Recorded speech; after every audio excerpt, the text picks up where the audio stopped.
국민의힘 관계자들 만나가지고 이걸 물어보기만 하면 다 고개를 푹 숙이고 한숨을 쉬고 말을 못합니다. 그러면서 나한테 물어봤다라는 것도 어디 가서 얘기하지 말아달라고. 그러니까 무서운 거죠. 김건희 여사에 대한 말은 거의 금기시되어 있다라고 하는데 이게 정당입니까? 이게 정치인입니까?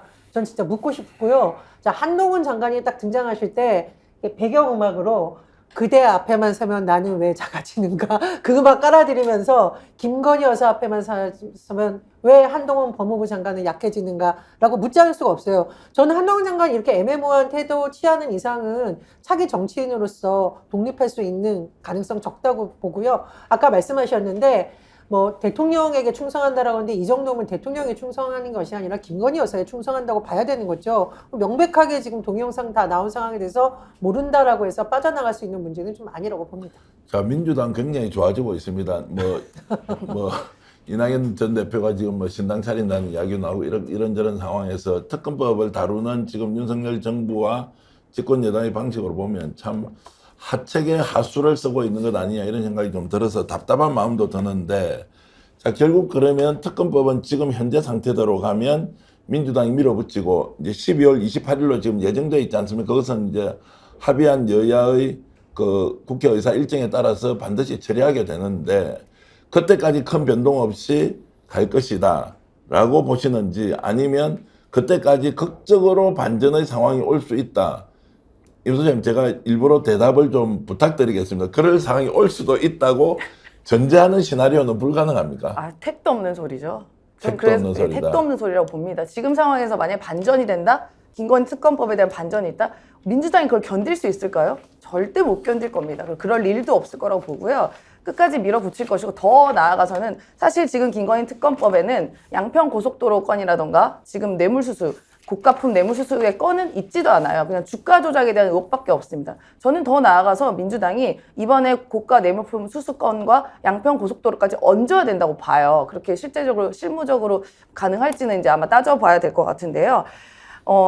지금 뭐 김건희 그 당시에 우리가 민주당에서 김건희 여사 특검법에 대해서 발의를 하려고 했을 때 반대했던 사람들이 있었습니다. 뭐 예를 들면 시대전환의 조정훈 의원이라던가 혹은 또 민주당에서 일부 분들이 역풍 분다해서 반대했었는데요.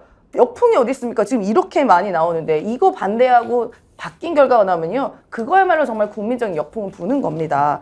그리고 한동훈 장관 뭐 아까 얘기한 거 제가 좀 저도 하나 덧붙이면 뭐 지지율 2위 나오는데요. 완전 신기루입니다. 신기루. 아니, 한동훈 장관이 정치인으로서 어떠한 우리가 행보를 봤습니까? 그냥 국무장관으로서 본인이 대통령 대신 도어 스태핑하면서 야당에 대해서 비판하고 야당 대표에 대해서 비판하는 거 말고는 한 게 뭐가 있어요? 그럼 너무 사사로운 겁니다. 살아있는 권력에 대해 수사를 한다면서요. 지금 살아있는 권력, 팔딱팔딱 화로처럼 살아있는 이 김건희 여사 관련된 여러 가지 비리 혐의들 줄줄이 나오고 있는 거에 대해서 입 딱 닫고 모른다 한다? 그러면은 한동훈 장관은 언론에 안 나오는 여러 가지 범죄 행위는 수사 안 할 겁니까? 언론에 안 나온다고 수사를 안 해요? 아니, 언론에 그러 나왔어요. 모르면 알려드릴게요. 스픽스에도 나오고요. 서울의 소리에도 나오고 JTBC에서도 나옵니다. 한동훈 장관이. 그거 보시고 수사하시면 되겠네요, 그러면.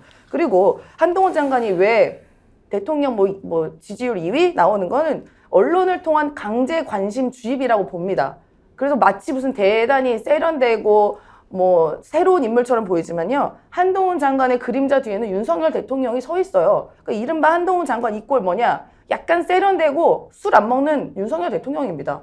윤석열 대통령 얼굴로 총선 치를 수 있겠어요? 그럼 윤석열 대통령이 예를 들어 나락의 길로 간다, 김건희 여사 건이든 뭘로, 그러면 한동훈 장관이 과연 그 술 안 먹고 세련된 윤석열인데 그걸로 어떻게 제2의 대안이 될 수 있겠습니까? 절대 불가능합니다. 제가 이제 12월 28일 날 특검법이 통과되는 상황까지 대통령이 지금 생각을 좀 바꿀 수 있겠나, 이런 압박을 받고 정말 견딜까, 못 견딜 것이다, 또는 본인이 생각을 바꿔야 총선 어느 정도 상식적 수준에서 승부할 수 있다, 이렇게 보는데 대통령 진짜 바뀔 가능성은 없다고 그러니까 보시나요? 유일하게 아마 기회가 있다면 예. 민주당의 어떤 이 특검법 처리 의지야 뭐 이미 확인된 거죠. 예. 자, 그럼 결국 남아 있는 것은 윤석열 대통령이 특검법 거부권도 지금 어느 정도 우리가 확인되고 있지 않습니까? 우리 전망에 비춰 본다면.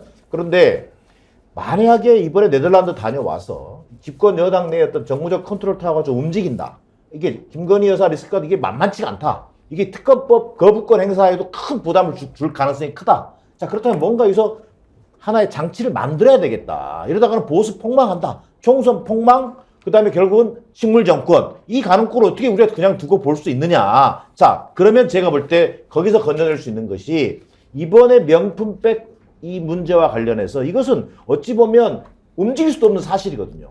이 문제에 대해서 정말 예를 들어서 뭐 어떻게든 공개적인 사과 이것을 아마 대통령실에서 건의한다든지 해서 이것을 자 이것의 뭐 진실을 밝혀내는 차원에서의 어떤 그 사과가 아니라 어떤 움직일 수 없는 팩트이기 때문에 여기에 대해서 사과하고 뭐 나름대로 또 나름 청탁금지법 위반이라든가 이런 거에서 철저하게 뭐 조사받겠다든가 이런 식의 액션을 취함으로 인해서 뭐 윤석열 대통령이 그냥 김건희 여사를 그냥 감싸고 있는 것만 아니네 라는 과연 여러분 반전 이걸 노려볼 수는 있겠다. 그러나 그 가능성 또한 지금까지 대통령실과 집권 여당의 참모들이 보여준 모습으로 본다면 판단한다면 그 역시도 불가능해 보인다.